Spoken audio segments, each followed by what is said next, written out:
ഈ വീട്ടിൽ നായയോ പൂച്ചയോ ഒക്കെ ഉള്ളവർ ശ്രദ്ധിക്കാനായിട്ട്. പക്ഷെ നമ്മൾ ഈ വാക്സിനേഷൻ എടുക്കുന്നത് കറക്റ്റ് സമയത്ത് തന്നെ അല്ല എന്നുണ്ടെങ്കിൽ അതുകൊണ്ട് ഉപയോഗമില്ലാണ്ട് പോകും.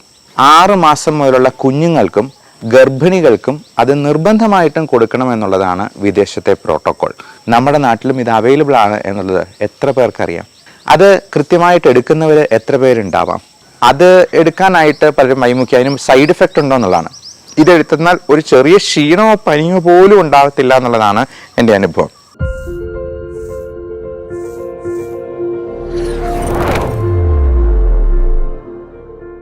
Prevention is better than cure എന്ന് നമുക്ക് എല്ലാവർക്കും അറിയാം.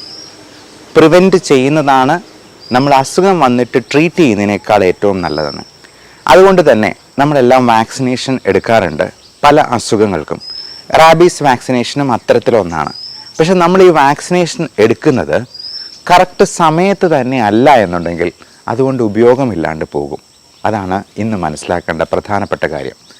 പലപ്പോഴും റാബീസിൻ്റെ വാക്സിനേഷൻ ആണെങ്കിൽ ശരി, ബാക്കിയുള്ള ഇപ്പം ടി ബിക്കുള്ള വാക്സിനേഷൻ BCG അത് ചെറുപ്പത്തിലെ തന്നെ കുഞ്ഞുങ്ങൾക്ക് കൊടുക്കുന്നതാണ്. അതുപോലെ മറ്റ് പലതരത്തിലുള്ള ന്യൂമോണിയയ്ക്കുള്ള വാക്സിനേഷൻസ് കൊടുക്കാറുണ്ട്. വിദേശങ്ങളിലൊക്കെ എല്ലാ ആളുകൾക്കും നിർബന്ധമായിട്ടും കൊടുക്കുന്നൊരു വാക്സിനേഷനുണ്ട്, ഫ്ലൂ ഷോട്ട് അല്ലെങ്കിൽ ഫ്ലൂ ജാബ് എന്ന് പറയുന്ന ഇൻഫ്ലുവൻസ വാക്സിനേഷൻ. അതായത് നമുക്ക് സാധാരണ വരുന്ന പനി, ജലദോഷം, ചുമ തുടങ്ങിയ ജലദോഷ പനികളുണ്ടല്ലോ, അതിനെയെല്ലാം നമ്മൾ ഒറ്റ പേരിൽ പറയും ഫ്ലൂ എന്ന്. അതിനെതിരെയുള്ള പ്രതിരോധ കുത്തിവയ്പ്പ്. നമ്മുടെ ഈ കോവിഡും ഫ്ലൂ ലൈക്ക് ഇൽനെസ് ആയിരുന്നു എന്നുള്ളത് പ്രത്യേകം ഓർക്കുക. അപ്പോൾ ഈ വാക്സിനേഷൻ എടുക്കുന്ന വഴി ജലദോഷവും പനിയും തീരെ വരികയില്ല എന്ന് പറയാൻ കഴിയില്ല. കാരണം ഇത് പല തരത്തിലുള്ള വേരിയൻസ് ഉണ്ട്, വൈറസ് ഉണ്ട്. അതുകൊണ്ട് തന്നെ ഈ വാക്സിനേഷൻസ് ഓരോ വർഷവും സ്ട്രെയിൻസ് പുതുക്കിയാണ് വരുന്നത്. അപ്പോൾ നേരത്തെ അത് ട്രൈവാലൻ വാക്സിൻ ആയിരുന്നു, ഇപ്പോൾ അത് ക്വാഡ്രിവാലൻ വാക്സിനാണ്. ഇനി ചിലപ്പോൾ അത് പെൻറ്റാവാലൻ്റ് ആയിരിക്കാം. കാര്യം അതിൻ്റെ സ്ട്രെയിൻസ് ചിലപ്പോൾ ആഡ് ചെയ്ത് വരിക. നമുക്കറിയാം കൊറോണയുടെ തന്നെ വകഭേദങ്ങൾ ഓരോ ദിവസം എന്ന് പറഞ്ഞ പോലെ ആഡ് ചെയ്ത് വന്നുകൊണ്ടിരിക്കുകയാണ്. പലപ്പോഴും ഇങ്ങനത്തെ വാക്സിനേഷൻസ് നമ്മൾ വർഷാവർഷം റിപ്പീറ്റ് ചെയ്യേണ്ടതായിട്ട് വന്നേക്കാം. ഞാൻ ഫ്ലൂ വാക്സിനേഷൻ എടുത്തിട്ടുണ്ട്. എൻ്റെ പേരൻസിനും എൻ്റെ മോനും അടക്കം എൻ്റെ ഫാമിലിയിൽ എല്ലാവർക്കും ഫ്ലൂ ഷോട്ട് ഞാൻ കൊടുത്തിട്ടുണ്ട്. 6 മാസം മുതലുള്ള കുഞ്ഞുങ്ങൾക്കും ഗർഭിണികൾക്കും അത് നിർബന്ധമായിട്ടും കൊടുക്കണമെന്നുള്ളതാണ് വിദേശത്തെ പ്രോട്ടോകോൾ. അത് ദുബായിലും ഗൾഫ് രാജ്യങ്ങളിലുമൊക്കെ ഇപ്പോൾ ആ ഒരു മാനദണ്ഡം കൊണ്ടുവന്നിട്ടുണ്ട്. അതനുസരിച്ച് എല്ലാവരും ഫ്ലൂ ജാബ് ഇപ്പോൾ എടുക്കുന്നുമുണ്ട്. നമ്മുടെ നാട്ടിലും ഇത് അവൈലബിൾ ആണ് എന്നുള്ളത് എത്ര പേർക്കറിയാം? അത് കൃത്യമായിട്ട് എടുക്കുന്നവർ എത്ര പേരുണ്ടാവാം? ഞങ്ങൾ ശ്വാസകോശ രോഗത്തിൽ ചികിത്സയ്ക്കായിട്ട് വരുന്ന രോഗികളോട് പ്രത്യേകമായിട്ട് പറയാറുണ്ട്, ഇങ്ങനെ ഒരു വാക്സിനേഷൻ ഉണ്ട്, ഇതെടുത്തെന്നാൽ നമുക്ക് പലപ്പോഴും ഒരു 50% ഇൻഫെക്ഷൻസ് പ്രിവെൻറ്റ് ചെയ്യാനായിട്ട് പറ്റും. ആ ഇൻഫെക്ഷൻസ് പ്രിവെൻറ്റ് ചെയ്യുക മാത്രമല്ല, അതുവഴി നമുക്ക് നമ്മുടെ ഇപ്പോഴത്തെ അസുഖങ്ങളായിട്ടുള്ള ചുമ, ശ്വാസം മുട്ടൽ, അലർജി പ്രശ്നങ്ങളൊക്കെ ഒരു പകുതിയായിട്ടെങ്കിലും കുറയ്ക്കാൻ പറ്റും എന്ന് പറയാറുണ്ട്. പലപ്പോഴും ഇതിന് വില കൂടുതലാണ്. വില ഭയങ്കര കൂടുതലൊന്നുമില്ല കേട്ടോ, നമ്മളൊരു ഷർട്ട് വാങ്ങിക്കുന്നതിൻ്റെ അത്രയും പോലും വില ആവത്തില്ല. അത് എടുക്കാനായിട്ട് പലരും വൈമുഖ്യം, അതിനും സൈഡ് എഫക്റ്റ് ഉണ്ടോ എന്നുള്ളതാണ്. ഇതെടുത്തെന്നാൽ ഒരു ചെറിയ ക്ഷീണമോ പനിയോ പോലും ഉണ്ടാകത്തില്ല എന്നുള്ളതാണ് എൻ്റെ അനുഭവം. ഞാൻ ആയിരക്കണക്കിന് ആൾക്കാർക്ക് ഈ ഫ്ലൂ ഷോട്ട് കൊടുത്തിട്ടുണ്ട്. അത് വളരെ എഫക്റ്റീവായിട്ട് നമുക്ക് ഇങ്ങനത്തെ അസുഖങ്ങളൊക്കെ പ്രിവെൻറ്റ് ചെയ്യാൻ പറ്റും. ഒരു ജലദോഷപ്പനി അത് അങ്ങ് വന്ന് പോകുന്നതല്ലേ നല്ലത്. ജലദോഷം എന്ന് പറയുന്നത് നമ്മുടെ തലയ്ക്കുള്ളിലൊക്കെ സ്റ്റോർ ചെയ്ത് വെച്ചിരിക്കുന്ന എന്തൊക്കെയോ പുറത്ത് പോകുന്ന ഒരു സംഗതിയാണ് എന്ന് പലർക്കും ഒരു തെറ്റിദ്ധാരണയുണ്ട്. വാസ്തവത്തിൽ ജലദോഷം എന്ന് പറയുന്നത് അങ്ങനെ തലയ്ക്കകത്ത് സ്റ്റോർ ചെയ്ത് വെക്കുകയൊന്നുമില്ല. ഇതിങ്ങനെ ഒഴുകി പോകണം എന്ന് പറയുന്നതും തെറ്റാണ്. കാര്യം ഈ ജലദോഷം എന്ന് പറയുന്നത് നമുക്ക് മൂക്കൊലിപ്പായിട്ട് വരുന്നത് നമ്മുടെ ഉള്ളിലെ സെക്രീഷൻസ് അത് കൂടുതലായിട്ടുണ്ടാകുമ്പോൾ അത് പുറമേ പോകുന്ന ഒരു രോഗ അവസ്ഥ തന്നെയാണ്. പലപ്പോഴും ഇൻഫെക്ഷൻസ് ഉണ്ടാകുമ്പോഴേക്കും നമ്മുടെ പ്രതിരോധ നടപടിയുടെ ഭാഗമായിട്ടാണ് ഈ ജലദോഷം അല്ലെങ്കിൽ സെക്രീഷൻസ് കൂടുതലായിട്ട് വരികയും അതിൽ പസ് രൂപത്തിൽ, പഴുപ്പിൻ്റെ രൂപത്തിൽ നമുക്ക് അണുക്കളെ പുറന്തള്ളാനും ആയിട്ട് ബോഡി ശ്രമിക്കുന്നത്. അതുപോലെ തന്നെയാണ് ചുമയും ഒരു പ്രതിരോധ നടപടിയാണ്. അതിലൂടെ അണുക്കളെ പരമാവധി പുറത്തോട്ട് തള്ളുക, നമ്മുടെ ഉള്ളിലെ ടോക്സിൻസ് പരമാവധി എങ്ങനെയെങ്കിലുമൊക്കെ പുറം തള്ളാനാണ് രോഗപ്രതിരോധ നടപടിയുടെ ഭാഗമായിട്ട് ശരീരം ശ്രമിക്കുന്നത്. നമ്മൾ ഇമ്മ്യൂണിറ്റി കൊണ്ട് ഉദ്ദേശിക്കുന്നതും അതാണ്, നമ്മുടെ പ്രതിരോധം, ഡിഫൻസ് മെച്ചപ്പെടുത്തുക. നമ്മുടെയൊക്കെ രാജ്യത്തിൻ്റെ ഡിഫൻസ് മെച്ചപ്പെടുത്താൻ വേണ്ടി നമ്മൾ പുതിയ ആയുധങ്ങൾ വാങ്ങിക്കുന്നു, നമ്മൾ അഗ്നിപഥ് പോലുള്ള പുതിയ സൈനിക വിന്യാസം നടത്താൻ വേണ്ടിയുള്ള പരിപാടികൾ ആസൂത്രണം ചെയ്യുന്നു. എന്ന് പറഞ്ഞതുപോലെ നമ്മുടെ ശരീരത്തിൻ്റെ പ്രതിരോധത്തിന് വേണ്ടി നമ്മൾ കുറച്ച് വെപ്പൺസ് സ്വീകരിച്ചു വെക്കണം. ഒന്നും അല്ലെങ്കിലും ഇവന്മാരെ പേടിപ്പിക്കാൻ വേണ്ടി അബ്ദുൽ കലാം പറഞ്ഞ പോലെ നമ്മൾ ന്യൂക്ലിയർ വെപ്പൺസ് വെക്കുന്നത് യുദ്ധത്തിന് വേണ്ടിയല്ല, സമാധാനത്തിന് വേണ്ടിയാണ് എന്ന് പറഞ്ഞ പോലെ. കാരണം ഇതിവിടെ ഉണ്ടെന്നുണ്ടെങ്കിൽ ആരും നമ്മളെ ആക്രമിക്കില്ല എന്നുള്ളതുപോലെ നമ്മുടെ ഇമ്മ്യൂണിറ്റിക്ക് വേണ്ടി നമ്മൾ എടുത്തു വയ്ക്കുന്ന ചില പ്രതിരോധ മാർഗങ്ങളാണ് ഈ പറഞ്ഞിട്ടുള്ള വാക്സിനേഷൻസ്. ഇനി ഈ പറഞ്ഞ റാബീസ് വാക്സിനേഷനിലേക്ക് നമുക്കൊന്ന് തിരിച്ചു വരാം. എന്തുകൊണ്ട് അത് കറക്റ്റ് വർക്ക് ചെയ്തില്ല എന്നുള്ളത്. ആ കുട്ടി, അത് പത്രമാധ്യമങ്ങളിൽ വന്ന വാർത്തയനുസരിച്ച് ആ കുട്ടി റാബീസിൻ്റെ വാക്സിനും എടുത്തിരുന്നു, അതിൻ്റെ ആൻറ്റി റാബീസ് സെറം എന്ന് പറയുന്ന ഇമ്മ്യൂണോഗ്ലോബുലിനാണ് അതും എടുത്തിരുന്നു. എന്നിട്ടും എന്തുകൊണ്ട് മരണം സംഭവിച്ചു? ഒരു കാര്യം പ്രത്യേകം മനസ്സിലാക്കുക, ഈ റാബീസ് എന്ന് പറയുന്ന അസുഖം നമ്മുടെ നാടുകളിൽ മാത്രമേ ഇപ്പോൾ ഉള്ളൂ.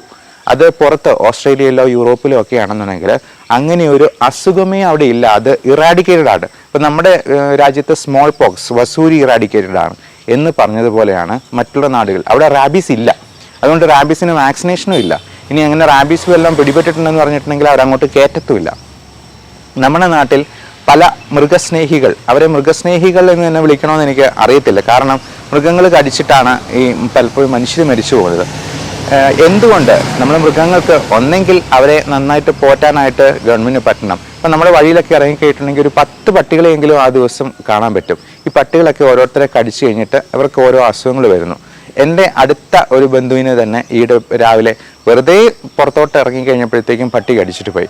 അപ്പോൾ അങ്ങനെയുള്ള സ്ഥിതി അവോയ്ഡ് ചെയ്യാനായിട്ട് മൃഗസ്നേഹികൾ എന്നോട് ക്ഷമിക്കുക, അവരെ കൊന്നുകളയണമെന്നല്ല പറയുന്നത്. അങ്ങനെയാണെന്നുണ്ടെങ്കിൽ അവരെ പാർപ്പിക്കാനായിട്ട് കൃത്യമായിട്ടുള്ള ഇടങ്ങൾ വേണം. ഈ വീട്ടിൽ നായയോ പൂച്ചയോ ഒക്കെ ഉള്ളവർ ശ്രദ്ധിക്കാനായിട്ട്, അവർ ഇത് വന്നു കഴിഞ്ഞിട്ട് പൂച്ചയുടെ കടി ഏറ്റിട്ട് റാബീസ് വാക്സിൻ എടുക്കുകയല്ല വേണ്ടത്. നമുക്കെല്ലാവർക്കും പ്രൊഫിലാക്റ്റിക്കലി ഇത് നേരത്തെ തന്നെ എടുക്കാനായിട്ട് തയ്യാറാവണം. ഇപ്പം പട്ടി കടിച്ചിട്ടോ അല്ലെങ്കിൽ പൂച്ച മാന്തിയിട്ടോ അല്ല. കാരണം നമ്മളിത് എത്ര നേരത്തെ എടുക്കുന്നോ അത്രയും ആൻറ്റിബോഡീസ് നമ്മുടെ ശരീരത്തിലുണ്ടാകും. അപ്പോൾ അത്രയും നമുക്ക് എഫക്റ്റീവായിട്ട് ഇതിനെ ഫലപ്രദമായിട്ട് പ്രതിരോധിക്കാനായിട്ട് കഴിയും. അങ്ങനെ പ്രതിരോധിക്കുന്നത് വഴി ഇതിപ്പം റാബീസ് ഉള്ള ഒരു പൂച്ച മാന്തിയെന്നാലും അല്ല പട്ടി കടിച്ചെന്നാലും ചിലപ്പോൾ നമുക്കൊന്നും സംഭവിക്കത്തില്ല എന്നുള്ളതാണ്. കാരണം നമുക്ക് അത്രയും ഇമ്മ്യൂണിറ്റി അവിടെ പ്രസൻ്റ് ആണ് നേരത്തെ തന്നെ. അപ്പോൾ പട്ടി കടിച്ചു കഴിഞ്ഞിട്ട് ചിലപ്പോൾ ഇമ്മ്യൂണോഗ്ലോബുലിൻ കുത്തിയെന്നാൽ പോലും നമുക്ക് ആവശ്യത്തിനുള്ള ആൻറ്റിബോഡീസ് നമ്മുടെ ശരീരത്തിൽ ഉണ്ടാകാതെ പോകും. ഇപ്പോൾ ഈ കുട്ടി മരിച്ച ആ സന്ദർഭത്തിൽ കുട്ടിയുടെ ഒരു വല്യമ്മയും കൂടി ഇങ്ങനെ ഈ നായ ആക്രമിച്ചിരുന്നു. എന്നാൽ ആ വല്യമ്മയ്ക്കൊന്നും സംഭവിച്ചില്ല താനും. അതിന് കാരണം അവർക്ക് നേരത്തെ തന്നെ കുറച്ച് ഇമ്മ്യൂണിറ്റി ഉണ്ടായിരുന്നിരിക്കാം, ഒരു പക്ഷേ, നമുക്കറിയില്ല എങ്ങനെയാണെന്നുള്ളത്. മാത്രമല്ല ഈ റാബീസ് വൈറസ് എത്രത്തോളം ഉള്ളിലോട്ട് പോകുന്നു എന്നുള്ളതനുസരിച്ചിരിക്കും അതിനോട് ഡെവലപ്പ് ചെയ്യുന്ന ഇമ്മ്യൂണിറ്റി. ഇപ്പം കാറ്റഗറി 1, 2, 3 നമ്മളതിനെ ഡെവലപ്പ് ചെയ്യും. ജസ്റ്റ് നക്കുക മാത്രമേ ഉള്ളൂ. ഇതിൽ പോറലൊന്നും ഉണ്ടായിട്ടില്ലെങ്കിൽ നമ്മൾ കാറ്റഗറി 1 or 2 ഒക്കെ ആയിട്ടാണ് എടുക്കുക. ചോര പൊടിഞ്ഞ രീതിയിൽ അവരുടെ പല്ലോ നഖമോ ഒക്കെ കൊണ്ടിട്ടുണ്ടെങ്കിൽ അത് കാറ്റഗറി 3 ആയിട്ട് തന്നെ എടുക്കണമെന്നാണ്. അങ്ങനെയുള്ളവർക്ക് ഇമ്മ്യൂണോഗ്ലോബുലിൻ കൊടുക്കുകയും വേണം. ഇപ്പം ഇങ്ങനെയൊരു സംഭവം ഉണ്ടായപ്പോഴത്തേക്കും എല്ലാ ഗവൺമെൻറ് ഓർഗനൈസേഷൻസും കുറച്ചുകൂടി വിജിലൻ്റ് ആയിട്ടുണ്ട്. വേറൊന്ന്, മനുഷ്യരിൽ നിന്ന് മനുഷ്യരിലേക്ക് ഇത് പകരത്തേയില്ല, അതുകൊണ്ട് പേടിക്കുകയേ വേണ്ട. വിഷബാധ ഏറ്റു എന്ന് പറഞ്ഞിട്ട് അയാളെ തല്ലിക്കൊല്ലാനൊന്നും ആരും പോകണ്ട. പല സിനിമകളിലൊക്കെ അങ്ങനെ കണ്ടിട്ടുണ്ടാവും. ഞങ്ങൾ വിഷബാധ ഏറ്റ ഒരേ ഒരു വ്യക്തിയെ മാത്രമേ ഞാൻ നേരിട്ട് കണ്ടിട്ടുള്ളൂ. അത് വളരെ ഭയാനകമായ ഒരു കാഴ്ച തന്നെയായിരുന്നു. അപ്പോൾ അങ്ങനെയുള്ള അവസരങ്ങൾ ഉണ്ടാകാതിരിക്കാനായിട്ട് മൃഗസ്നേഹികളും പ്രത്യേകം ശ്രദ്ധിക്കുക. അപ്പോൾ മൃഗങ്ങളെ പരിപാലിക്കാൻ പറ്റുവാണെങ്കിൽ മാത്രമേ നമ്മൾ അവരെ വെച്ചുകൊണ്ടിരിക്കേണ്ടതുള്ളൂ. നമ്മുടെ മനുഷ്യർക്ക് ജീവന് ഭീഷണിയാകുന്ന രീതിയിൽ നമ്മൾ ഒരു മൃഗങ്ങളെയും കൂടുതൽ സ്നേഹിക്കാൻ പോകുന്നതിൽ അർത്ഥമില്ല എന്നുള്ളതാണ് എൻ്റെ വ്യക്തിപരമായ അഭിപ്രായം. വേറൊരു കാര്യം, പട്ടി കടിക്കുന്നതാണോ പൂച്ച കടിക്കുന്നതാണോ കൂടുതൽ പ്രശ്നം ഉണ്ടാകുന്നത്? അല്ലെങ്കിൽ പട്ടി മാന്തുന്നതാണോ പൂച്ച മാന്തുന്നതാണോ കൂടുതൽ പ്രശ്നമുള്ളത്?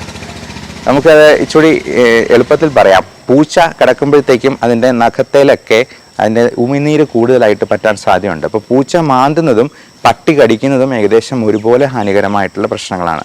അതുപോലെ വൈൽഡ് ആനിമൽസ്, പുലി, ഇപ്പോൾ വയനാടിൻ്റെ പല ഏരിയസിലും ഒക്കെ ടൗണിലാണെങ്കിലും പുലി ഇറങ്ങുന്നുണ്ട്. അപ്പോൾ പുലിയുടെ ആക്രമണം ഉണ്ടാകുന്നുണ്ടെങ്കിൽ അത് എത്ര ചെറിയ ആക്രമണമാണെങ്കിലും അതിന് തീർച്ചയായിട്ടും ഇമ്മ്യൂണോഗ്ലോബുലിൻ ഉണ്ടാകും, എടുക്കണം എന്നുള്ളത് പ്രത്യേകം ഓർക്കുക. റാബീസ് വൈറസ് ഇൻഫെക്റ്റീവ് അല്ലാത്ത രീതിയിൽ ഇങ്ങനെ പല മൃഗങ്ങളിലും ഉണ്ടാകാം. അപ്പോൾ അങ്ങനെയുള്ളപ്പോഴത്തേക്കും അവർക്ക് കുഴപ്പമൊന്നുമില്ല, അവർ ചത്തുപോയില്ല എന്ന് വിചാരിച്ചിട്ട് നമ്മൾ വാക്സിനേഷൻ എടുക്കാതെ ഇരിക്കരുത്. അതിന് ഇമ്മ്യൂണോഗ്ലോബുലിനും കൂടി എടുക്കേണ്ടതായിട്ട് വരും. അത് ആ മുറിവിന് ചുറ്റും നമ്മൾ 8-10 ഇഞ്ചക്ഷനായിട്ട് കൊടുക്കുന്ന രീതിയാണ് ഈ ഇമ്മ്യൂണോഗ്ലോബുലിൻസ് എന്ന് പറയുന്ന ആക്റ്റീവ് ഇമ്മ്യൂണിറ്റിയാണ്. പാസീവ് ഇമ്മ്യൂണിറ്റിയാണ്. നമ്മൾ വളരെ ആക്റ്റീവ് ആയിട്ടുള്ള ആൻറ്റിബോഡീസിനെ അങ്ങോട്ട് കുത്തിവെക്കുകയാണ് ആ മുറിവിൻ്റെ ചുറ്റും. അപ്പോൾ പട്ടി കടിച്ചുന്ന ഉടനെ തന്നെ നമ്മൾ ചെയ്യേണ്ട കാര്യം അവിടെ നല്ലപോലെ സോപ്പിട്ട് കഴുകുക. ഒരുമാതിരിപ്പെട്ട എല്ലാ അണുക്കളും 90% നന്നായിട്ട് സോപ്പിട്ട് കഴുകിയെന്നാൽ തന്നെ അതും പൊയ്ക്കോളും, അവിടെ തന്നെ നശിച്ചു പോകും. അപ്പോൾ പട്ടി കഴിച്ചെന്നാലും ഏറ്റവും അടുത്തുള്ള പൈപ്പിൽ ഒരു സോപ്പും കൂടെ വാങ്ങിച്ചിട്ട് നല്ല പോലെ കഴുകുക. അപ്പോൾ അതിൽ തന്നെ ഒരു 90% അണുക്കളും അങ്ങ് നശിച്ചു പോയിക്കോളും. എന്നിട്ട് അടുത്തുള്ള ആശുപത്രിയിൽ ചെന്നിട്ട് നമ്മൾ അതിന് വേണ്ട വാക്സിനേഷനും ഇമ്മ്യൂണോഗ്ലോബുലിൻ ഇഞ്ചക്ഷനും ആവശ്യമുണ്ടെങ്കിൽ എടുക്കുക എന്നുള്ളതാണ്. അപ്പോൾ ഈ വന്യജീവി ആക്രമണം ഉള്ളിടത്ത് ശ്രദ്ധിക്കേണ്ട ഒരു കാര്യമാണ്, അവർക്ക് റാബീസ് ഇൻഫെക്റ്റഡ് ആയിട്ടൊന്നും നമുക്ക് തോന്നത്തില്ല, എന്നാലും അവർക്ക് നല്ല രീതിയിലുള്ള ഇൻഫെക്ഷൻ ഉണ്ടാക്കാനായിട്ടുള്ള കഴിവുണ്ട്. മാത്രമല്ല ഇത് തലയ്ക്ക് മുകളിലോട്ട്, അതായത് കഴുത്തിന് മുകളിലോട്ടൊക്കെ ചെറിയ രീതിയിലൊരു സ്ക്രാച്ച് ആണെങ്കിൽ പോലും ഇതിൻ്റെ ഇമ്മ്യൂണോഗ്ലോബുലിൻ ഇഞ്ചക്ഷൻ എടുക്കണം എന്നുള്ള കാര്യത്തിൽ യാതൊരു ഉപേക്ഷയും വിചാരിക്കാൻ പാടില്ല. അപ്പോൾ ഈ ഇൻഫെക്ഷൻ പ്രിവെൻറ്റ് ചെയ്യാനായിട്ടുള്ള കാര്യത്തെപ്പറ്റി, പ്രിവെൻഷൻ എന്ന ആക്സെപ്റ്റിനെ പറ്റി നമ്മുടെ രാജ്യത്ത് അധികം ഒരു അവയർനെസ് ഇല്ല. വിദേശങ്ങളിലൊക്കെ അത് നന്നായിട്ടുണ്ട്. അവരൊക്കെ നേരത്തെ തന്നെ ഇതിൻ്റെ എല്ലാ വാക്സിനേഷൻസും എടുക്കാറുണ്ട്. നമ്മളുടെ നാട്ടിൽ എത്ര പേര് ഈ മെനിഞ്ചൈറ്റിസിന് വാക്സിനേഷൻ എടുക്കുന്നുണ്ട്, ചിക്കൻ പോക്സിന് എടുക്കുന്നുണ്ട്, ഫ്ലൂ ഷോട്ട് അതിപ്പം വളരെ കോമൺ ആണ്. നമ്മൾ വിചാരിക്കും ജലദോഷപ്പനിയല്ലേ അതങ്ങ് വന്നു പോകുന്നതല്ലേ നല്ലത്, അതൊരു കുഴപ്പം ഉണ്ടാക്കത്തില്ലല്ലോ എന്ന്. ഒരു കുഴപ്പം ഉണ്ടാക്കത്തില്ല എന്ന് വിചാരിച്ചിരുന്ന ഒരു ജലദോഷപ്പനിയാണ് ലോകത്തിലെ കോടിക്കണക്കിന് ആൾക്കാരെ കൊന്നൊടുക്കിയത് എന്ന് വിസ്മരിക്കാതിരിക്കുക. അതുകൊണ്ട് റെസ്പിറേറ്ററി ഇൻഫെക്ഷൻസ് പ്രിവെൻറ്റ് ചെയ്യാനുള്ള സംഗതികൾ അത് ഞാൻ എൻ്റെ പേഷ്യൻസിന് സജസ്റ്റ് ചെയ്യാറുണ്ട്. ഫ്ലൂ ഷോട്ടും ന്യൂമോകോക്കസ് വാക്സിനേഷനും ഇവന്മാർ രണ്ടുപേരുമാണ് ഇവിടുത്തെ റെസ്പിറേറ്ററി ഇൻഫെക്ഷൻസ് ഉണ്ടാക്കുന്നതിലൊരു 70-80% ആൾക്കാരും. അപ്പോൾ അവരെ രണ്ടുപേരും ഈ ഫ്ലൂ ഷോട്ട് 1 വർഷത്തേക്കാണ്, ന്യൂമോകോക്കസ് വാക്സിനേഷൻ 5 വർഷത്തേക്കുള്ള ഏറ്റവും നല്ല സ്ട്രെയിൻ ഉണ്ട്, 23 സ്ട്രെയിനിൻ്റെ ഒരു വാക്സിനേഷൻ നമ്മൾ കൊടുക്കാറുണ്ട്. അപ്പോൾ അതുവഴി നമുക്ക് ഈ റെസ്പിറേറ്ററി ഇൻഫെക്ഷൻസ് ഒരു 70% പ്രിവെൻറ്റ് ചെയ്ത് നിർത്താവുന്നതാണ്. അപ്പോൾ ബാക്കി വരുന്ന ഇപ്പോൾ കോവിഡ് ആണെന്നുണ്ടെങ്കിലും അതിൻ്റെ പുതിയ വാക്സിനേഷൻസ് ഓരോ ദിവസവും അത് വികസിപ്പിച്ചുകൊണ്ടിരിക്കുകയാണ്. അപ്പോൾ നമുക്ക് നല്ല വാക്സിനേഷൻസ് വഴി അസുഖങ്ങളെ പടിക്ക് പുറത്ത് നിർത്താനായിട്ട് ശ്രദ്ധിക്കാം. നമുക്കറിയാം പണ്ടുണ്ടായിരുന്ന രാജാക്കന്മാരൊക്കെ അവർ ഭയങ്കര പറയുമായിരുന്നു, പണ്ടുള്ളവർക്ക് ഭയങ്കര ആരോഗ്യം, അവർ 90 വയസ്സ് വരെയൊക്കെ ജീവിച്ചിരുന്നത്. നമ്മുടെ രാജാക്കന്മാരെയൊക്കെ ഒന്ന് എടുത്തു കഴിഞ്ഞാൽ പലരും 40 വയസ്സുകളിലും 50-നപ്പുറം ക്രോസ് ചെയ്തിട്ടുള്ള വളരെ ചുരുക്കം ആൾക്കാരേ ഉള്ളൂ. അതായത് ആ സമയത്ത് ഏറ്റവും സമ്പത്തും ആരോഗ്യം കീപ്പ് ചെയ്യാനും ഒക്കെ പറ്റുന്ന ആളുകൾക്ക്, ഏറ്റവും നല്ല ആഹാരമൊക്കെ കഴിച്ച് ജീവിക്കാൻ പറ്റുന്ന ആൾക്കാർക്കും ഒരു 50 വയസ്സ് പൂർത്തീകരിക്കാൻ കഴിഞ്ഞിട്ടില്ല എന്നുള്ളതാണ്. അപ്പോൾ ശാസ്ത്രം വികസിച്ചതിനനുസരിച്ച് ഇങ്ങനെയുള്ള അഡ്വാൻസ്മെൻറ്റ്സ് വന്നിട്ടുണ്ട്. അതിന് നേരെ പുറംതിരിഞ്ഞ് നിൽക്കാതെ, നമ്മൾ ഇതിന് ഒരുപാട് സ്കൂൾ ഓഫ് തോട്ട് ഉണ്ട്, അങ്ങനെ പുറംതിരിഞ്ഞ് നിൽക്കാതെ അതിനെ നല്ല മനസ്സോടെ സ്വീകരിക്കാനും അക്സെപ്റ്റ് ചെയ്യാനും ശ്രദ്ധിക്കുക. ഒരു മരുന്നിനും അമരത്വം കൊടുക്കാൻ പറ്റില്ല, പക്ഷേ ഏറ്റവും അധിക കാലം ആരോഗ്യത്തോടെ ജീവിക്കാനായിട്ട് നമുക്ക് ഈ മരുന്നുകളെല്ലാം സഹായിക്കുക തന്നെ ചെയ്യും. Thank you.